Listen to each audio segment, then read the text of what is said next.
GCN Radio Network. Well, it's great to have Ron Paul with us for a full half hour today in his very busy schedule. I have a lot of emails here, questions that listeners want me to ask, so let's go ahead and get into the questions. We ended that segment with video and audio of Congressman Lloyd Doggett, a big collectivist, being booed off the stage at a Randall's grocery store here in Austin. Now, I talked to people that were there.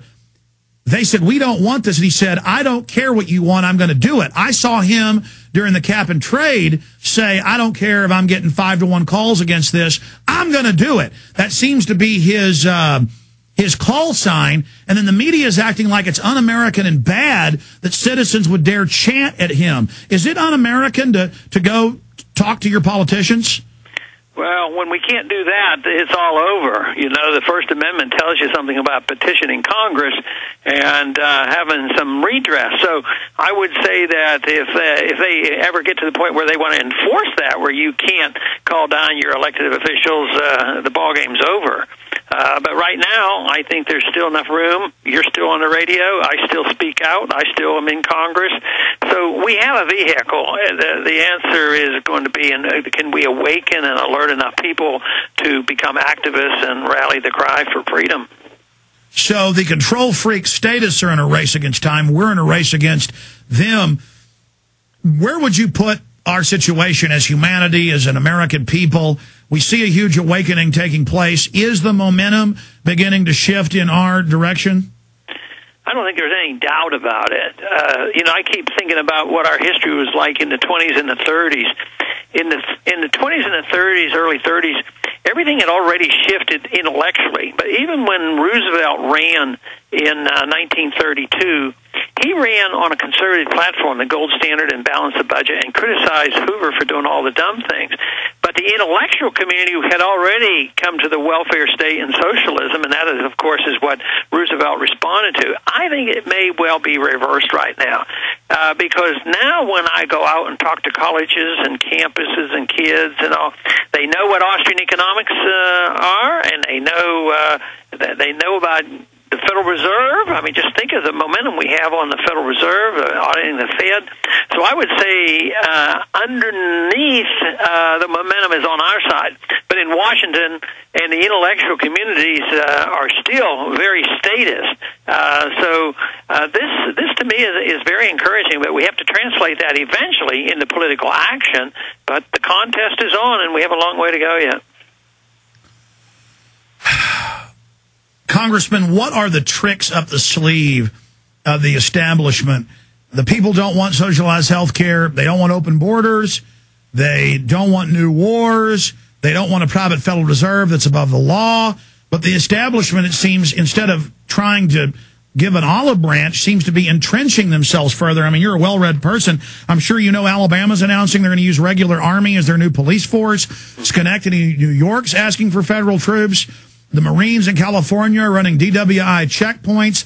CNN and Fox are reporting the Army's going to lock down cities and try to carry out forced inoculations. Now, they're trying to announce this. I'm not saying they're going to get away with it, but they're certainly saying it. Martial law was threatened against Congress last year. They didn't give in to the bankers. Clearly, Northcom, it appears, is a receivership arm now for the offshore corporations that are trying to sanguinate or absorb the United States. Your comments on the swine flu, the hype, the fear, it's killed less than 200 people in the U.S., and the regular flu kills 37,000, the CDC says, but they're saying the end of liberty, the end of freedom, forced inoculations because of a couple hundred dead. Is this an excuse for federal expansion of power? Yeah, it's pure propaganda, to get us involved overseas. It's war propaganda on somebody's going to attack us with a nuclear weapon if we don't go in and invade other countries. The same way or domestically scare people.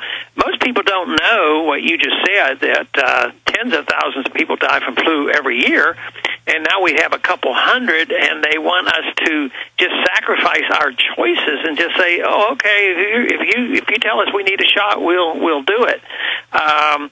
But there will come a time when there will be enough of us that will just raise Cain. But the other thing that's happening is the government's running out of money. there's a limit. You know, they can have a lot of war propaganda, but if they don't have any money and can't fight these wars, the empire ends. Same way domestically. That's why people should be prepared for bad times and survival reasons, know how to take care of themselves, know something about personal health care. And there probably will always be an underground economy, regardless of how bad it gets, which means there will be, you know, even in the Soviet system, you know, the people who were in the know-how and always ended up with a private doctor.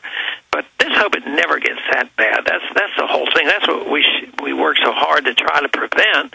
But when you hear these stories about the use of force and the use of martial law and the tremendous invasion of our privacy, that to me is scary. That nothing is private anymore. Everything in the government is secret, and your privacy is non-existent. That is where the real problem is. We need to reverse that sentiment. Well, Congressman, you are a medical doctor, and I pulled up your quotes from the 70s when you came out and said, we've had a few deaths at a military base. That, by the way, was triggered after an inoculation. And then thousands died. Tens of thousands got sick from the swine flu vaccine itself. You were proven right then. How did you know it was a fraud in 76, 77? And I know you've spoken out against it today. Can you specifically give us your take on where it's going? Because it looks like, from my research, Obama is going to use fear over this flu as a political smokescreen and as kind of a false flag or controlled crises so government can grandstand as our savior to push through the carbon tax in the Senate, to push through the amnesty, the gun control, the socialized health care. That's why you now see Pelosi and others saying, we're going to try this in October. I mean, do you concur that looks like how this is triangulating, or give us your expert? Yeah, it's hard to say, but I think, yes, there'll definitely be some votes in September and October for them to bring this up. But on the inoculations, the main reason why I was skeptical even in 76 is I don't like the mass treatment of people. It's just bad medicine. That doesn't mean that I have an attitude that inoculations are never good. Matter of fact, I think polio was truly eradicated by inoculation as well as smallpox. But the question is should government be making massive decisions? Under the Constitution, there's not supposed to be any government involvement at all. So, but government's inept. I remember that vote in 76. It was interesting. There were two of us that voted against it, and the other one was Dr. Larry McDonald. And I'm sure you remember that name, but he and I were the only two, and we were, I think there were three physicians in the Congress, but the two of us as physicians voted against it, believing it was bad medicine. Yeah, I would ask you, Congressman, please don't take any flights from Alaska to South Korea. No, I don't plan to do that. Well, I think there'd be a revolt in this country if they did to you what they did to McDonald. Yeah. So, certainly. We will continue the fight. There is no doubt about that. But the momentum is on our side. You know, people have warned me all about taking on the Federal Reserve. But the momentum is building. You know, we worry about how much pressure they have and how much authority they have. But because we've done our grassroots work, we've gotten the large majority of members of Congress to support our auditing bill.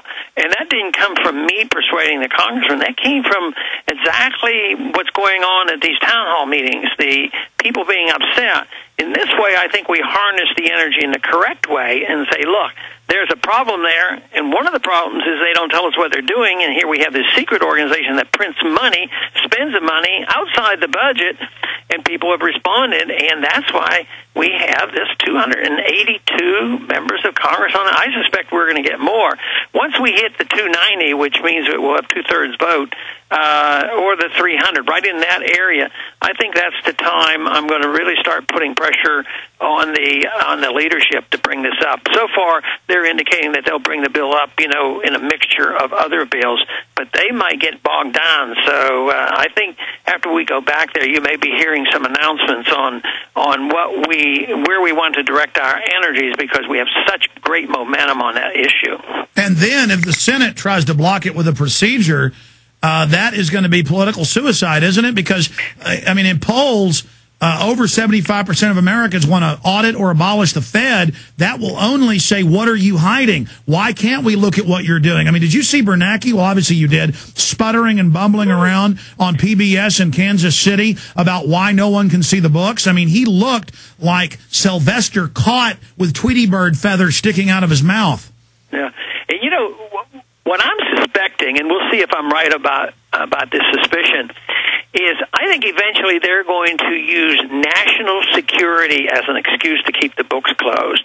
You know, a lot of times what the CIA does and all, they say, oh, national security, you're not allowed to know this. We can't try this person, national security, because they do use funds to get involved in foreign affairs because they can make deals with other governments, other central banks, international financial organizations, and that's the kind of stuff that they don't want us to know about. So if there's some really big deals going in there and they don't want us to know about it, we'll see. We'll see if they start talking about, well, some of this stuff you guys shouldn't know because that might undermine our national security. Okay, Congressman, we've got about 12 minutes left. I want to move quickly now through a whole host of questions. For stations, a network break's coming up. It's our break. We're skipping it. The network's not taking it. Congressman Ron Paul is our guest till 30 after.